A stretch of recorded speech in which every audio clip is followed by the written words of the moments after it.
तो आप देख रहे हैं हमारा चैनल अमनीश कुमार ऑफिशियल 8887। आज हम पहुंचे हैं 31 लोकसभा हरदोई जो कि 158 विधानसभा सांडी के ढोंडपुर गांव में। अभी कुछ लोग हैं हमारे साथ में, यहाँ पे जनता इकट्ठा है, तो हम इनसे सवाल करते हैं कि आने वाले 13 तारीख को किसको वोट कर रहे हैं और किस लिए वोट करें। क्या नाम है सर आपका? प्रमोद कुमार है हमारा सर नाम, ढोंडपुर गांव से।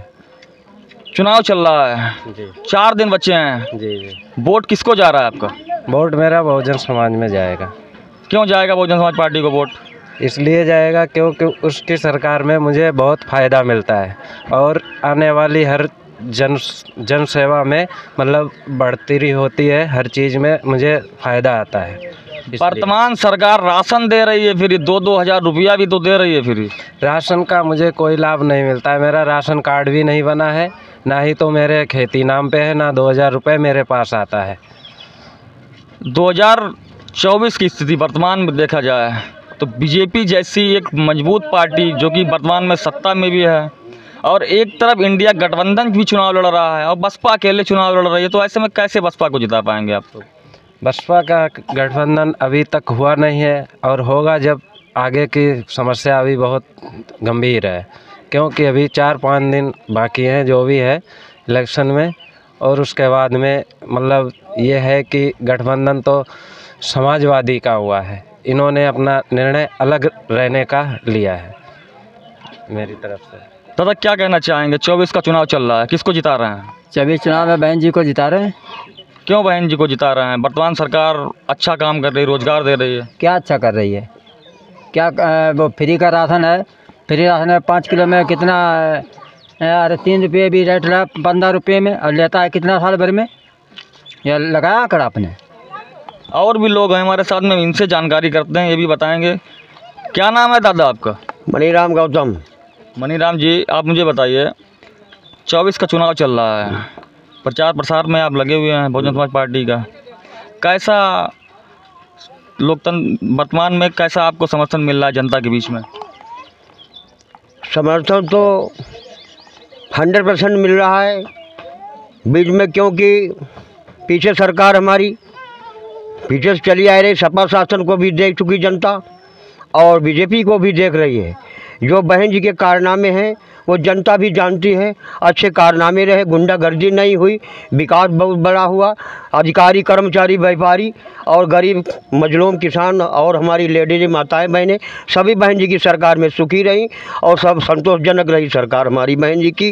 क्योंकि हमारे बीजेपी ने ऐसा किया है कि 4 बार परीक्षाएं करवाई, नया युवक साथी हमारा पढ़ा लिखा, 4 परीक्षाएं हुई, वो सभी लीक हुई हैं। ये जनता को गुमराह करने की ऐसा क्यों शिकंजा टाइट होता? और सरकार के मुखिया हमारे अगर चाहते तो ये पेपर लीक नहीं होते। ऐसे में नोटबंदी भी हुई, कोरोना भी चला, कई एक है मजदूरी, गरीब आदमी परेशान है, क्योंकि उसको जनता के उसको राशन का लालच दे करके, पैसे का लालच दे करके वोट लेना चाहती हमारी सरकार मौजूदा। क्योंकि आगे जो अन्य जो बातें हैं वो हमारे अंतर्गत जनता की हित में नहीं। इनको मजदूरी 500 रुपये करना चाहिए, महंगाई इतनी चल रही है, हैं? लेकिन वर्तमान सरकार तो कहती है महंगाई कहाँ है, कहाँ है महंगाई? नहीं तो जनता जानती महंगाई नहीं, क्योंकि ये पूंजी पर धन्ना सेठों की सरकार है, बहन जी की सरकार गरीबों की सरकार है।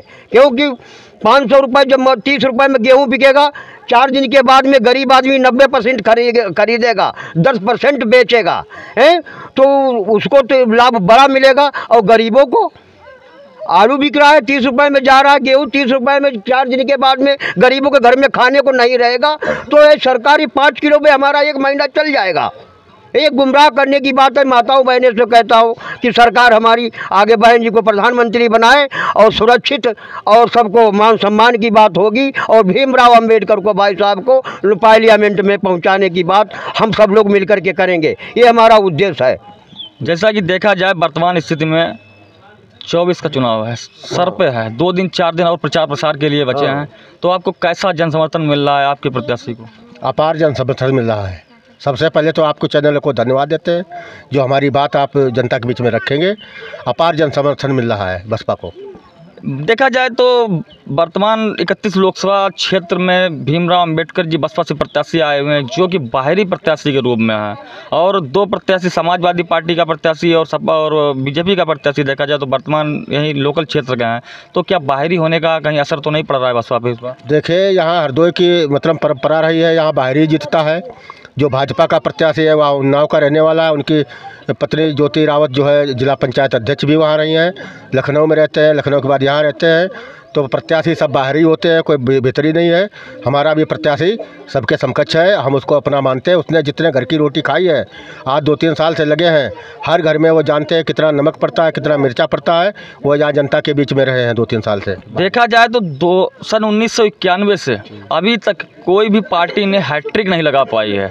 2 बार बीजेपी ने भी सांसद बनाया, 2 बार समाजवादी पार्टी ने भी सांसद बनाया, लेकिन हैट्रिक नहीं लगी किसी की। क्या इस बार हैट्रिक लगेगी या बसपा इस तिलिस्म को तोड़कर इतिहास रचेगी? हैट्रिक तो नहीं लगेगी, हैट्रिक नहीं लगेगी। यहाँ बसपा जीतने की पोजीशन में है और हम लोग जीतेंगे, हैट्रिक नहीं लगने देंगे। आप कह रहे हैं हैट्रिक नहीं लगने देंगे, लेकिन देखा जाए तो वर्तमान स्थिति में जिस तरह से बसपा का प्रचार प्रसार चल रहा है, अभी हमने कई गांवों का भ्रमण किया है, वहाँ पे प्रत्याशी नहीं पहुँच पाए हैं, बसपा के लोग नहीं पहुँच पाए हैं।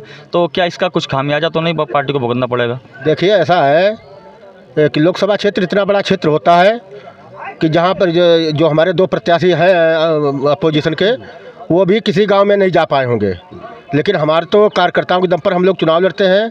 और ये चुनाव भाई साहब, ये जनता लड़ रही है, नेता नहीं लड़ रहे हैं, जनता लड़ रही है। जनता चुप बैठी है और जनता लड़ेगी, जनता जिताएगी, जनता सबक सिखाएगी। देखा जाए तो कल बहन जी की रैली भी लगी है माधोगंज में, तो वहाँ पे आप क्या देख रहे हैं, किस तरह से जनसैलाब पहुँचे?